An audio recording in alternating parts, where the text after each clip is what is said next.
Hello दोस्तों, कैसे हैं आप। हमारी आज की कहानी है समय का पहिया। चलिए जानते हैं इस कहानी के बारे में।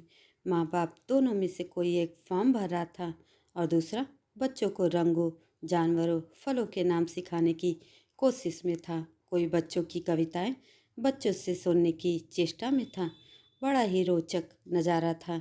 मेले जैसा माहौल था जहाँ लोग एक अजीब से तनाव से ग्रस्त थे। वहीं बच्चे यहाँ वहाँ भाग रहे थे या फिर अपने माता पिता से मनमानी चीज़ें पाने की कोशिश में थे। कुछ झूलों पे खेलने की जिद कर रहे थे तो कुछ जमीन पे लेटना चाहते थे। कुछ तो बेचारे अपने मम्मी पापा की गोद में दुबक कर सो भी रहे थे।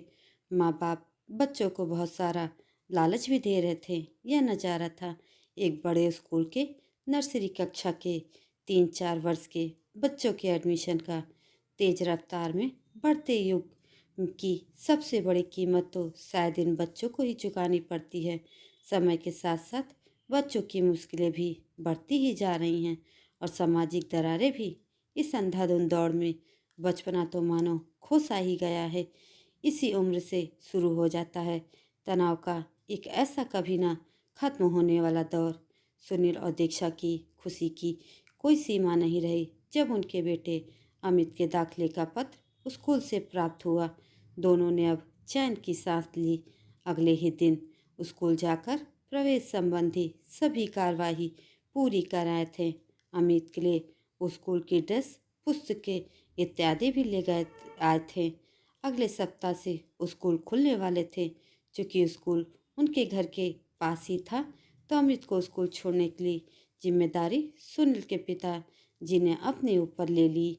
और अब क्या था, हर दिन अमित अपने दादाजी के साथ स्कूल जाता और वहाँ खूब खेलता और छुट्टी होने पर घर आते समय अपना मनचाहा बिस्कुट टॉफ़ी लेना कभी नहीं भूलता था।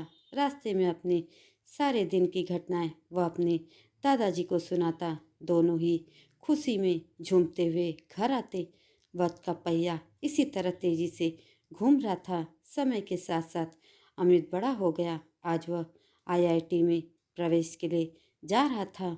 उसके माता पिता को उसके आईआईटी में चुने जाने की बहुत खुशी थी।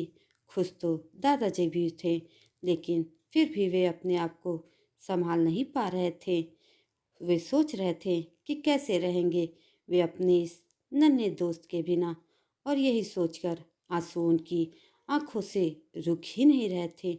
वे सोचने लगे कि समय यूं ही खुद को दोहराता है, जैसे कल की ही बात थी जब उन्होंने अपने बेटे सुनील को आईआईटी में भेजा था और आज उसके बेटे को भेज रहे हैं। दोस्तों, ये कहानी आपको कैसी लगी कमेंट करके ज़रूर बताएं और ऐसी ही अन्य कहानियों के लिए मेरे चैनल को सब्सक्राइब जरूर करें। धन्यवाद।